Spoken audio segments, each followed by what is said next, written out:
Et merci François de Mazières d'être avec nous. Vous êtes le maire de Versailles et le commissaire général de la première biennale d'architecture et de paysage d'Île-de-France. Mais avant de parler de cette biennale, je voudrais rebondir sur ce qu'on vient de voir à Notre-Dame de Paris. Je vais m'adresser à l'ancien président de la Cité d'architecture et du patrimoine à Paris. Donc on vient de parler de Notre-Dame. La volonté d'Emmanuel Macron de reconstruire la flèche de la cathédrale en 5 ans, qu'est-ce que vous en pensez ? Je crois que tout a été dit, c'est-à-dire que c'est un objectif, c'est toujours bon d'avoir des objectifs et certainement il ne faut pas traîner, personne n'a envie de traîner. Maintenant, est-ce qu'il pourrait être tenu? Il faut l'espérer, rien n'est garanti et l'essentiel c'est que la reconstruction soit faite dans les meilleures conditions possibles. Alors on va parler de cette première biennale d'architecture et de paysage d'Île-de-France. Elle a commencé en mai, elle se termine le 13 juillet prochain. D'abord, à quoi sert-elle cette biennale? À se poser des questions sur notre environnement? Oui, à se poser des questions et puis à dire aussi qu'il y a des progrès qui sont réalisés parce qu'on voit bien qu'il y a une sorte de changement assez radical. On peut parler de changement de paradigme de la façon de penser la ville. Aujourd'hui, la préoccupation numéro 1 peut-être, c'est la prise en compte de ces problèmes environnementaux. C'est le défi bien sûr énergétique, c'est le défi de la pollution urbaine et tout ça fait que l'on pense différemment la ville aujourd'hui en ce début 21e siècle qu'au 20e siècle. Alors, est-ce qu'on se la pose vraiment différemment pour vivre donc en Île-de-France, pour voir ce qui se passe en première, deuxième couronne de Paris, à Paris aussi? On voit justement ces projets immobiliers un peu partout, les grues envahir le ciel. On assiste aussi à une densification de l'espace urbain et avec de moins en moins de nature malgré tout pour les habitants. On a l'impression que Paris et donc les villes autour sont sacrifiées au jeu de la spéculation immobilière au détriment du bien-être de ses habitants. C'est justement pour ça qu'il est utile d'avoir une biennale d'architecture et du paysage. Parce qu'il existe bien sûr des biennales d'architecture, il y a la très grande biennale de Venise, mais la spécificité, il était naturel que ce soit à Versailles, parce que c'est la ville qui incarne notamment ce mariage entre la construction et puis les jardins depuis son origine. Eh bien, il est important de dire qu'aujourd'hui, il faut regarder les choses calmement et que l'on ait des objectifs clairs. Parce que le danger du moment, c'est quoi? C'est l'alibi. C'est-à-dire qu'on fait des bâtiments, quand vous êtes dans des concours d'architecture, vous voyez énergétique. C'est toujours des bâtiments, voilà. Vous avez des arbres qui poussent sur des balcons en béton et on sait bien que malheureusement, un arbre, ça ne pousse pas si facilement que ça sur un balcon en béton. Et donc, à travers cette biennale, on essaye de voir les choses de façon très objective. Les améliorations existent en ce sens que la préoccupation, elle est prise en compte par tout le monde et notamment elle est prise en compte par les élus locaux et puis les architectes. Mais par contre, on sait qu'il faut aller au-delà, si vous voulez, du simple alibi. Le jardin en ville, c'est très bien, mais ce n'est pas suffisant. Il faut aussi penser qu'il y a un rapport entre la campagne et la ville. Et quand on parle de la nature en ville, il faudrait plutôt parler de la nature et la ville. C'est-à-dire, bien sûr, la présence de la nature dans la ville, mais sous une forme qui est nécessairement un peu réduite, parce que vous n'avez pas d'immenses parcs. Enfin là, elle n'est pas réduite, elle est surtout réduite à portions congrues. Elle est malheureusement, effectivement, souvent réduite à portions congrues, mais elle peut exister. Quand on fait des toits végétalisés, c'est en fond une bonne chose. Quand on fait des jardins partagés dans une ville, c'est une bonne chose d'un point de vue écologique.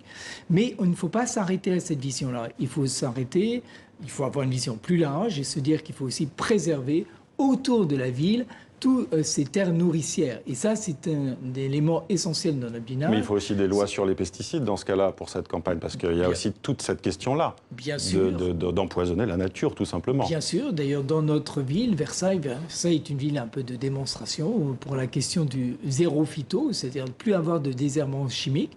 Et le fait de ne plus avoir un désherbant chimique permet d'avoir une biodiversité qui est plus importante aujourd'hui. Il y a un problème aussi économique. Est-ce qu'il ne faut pas poser des limites aussi, tout simplement, au prix du foncier? Est-ce qu'il ne faut pas légiférer dans des villes comme Paris, mais aussi dans des villes comme Londres, New York, Berlin, pour que justement on laisse du foncier à la nature.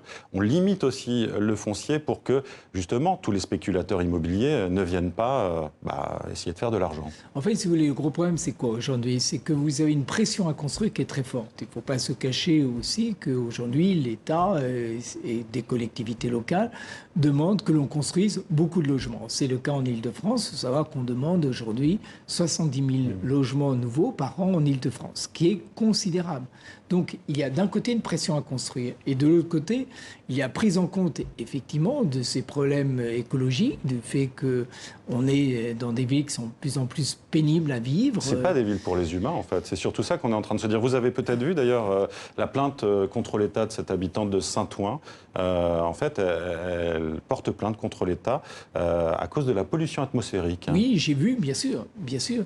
Mais donc, il faut arriver à résoudre, si vous voulez, cette contradiction. À la fois, on a besoin de plus de logements et on a besoin de villes qui soient agréables à vivre et donc respectueuses de l'environnement. C'est-à-dire qu'il faut sans doute tout remettre à plat. C'est-à-dire que c'est les moyens de transport en commun qui doivent être plus efficaces, pas tomber en panne. Plus nombreux aussi. Plus nombreux. Et ça veut dire également, si vous voulez, que l'on pense effectivement à cet équilibre que je disais tout à l'heure entre la ville, qui peut être une ville dense s'il y a des transports en commun efficaces, et derrière une nature qui respecte, qui soit respectée. Voilà. Alors, on a un peu de mal à comprendre, hein. Justement. Tout à l'heure, vous disiez que l'environnement fait partie des préoccupations majeures des citadins, la nature notamment.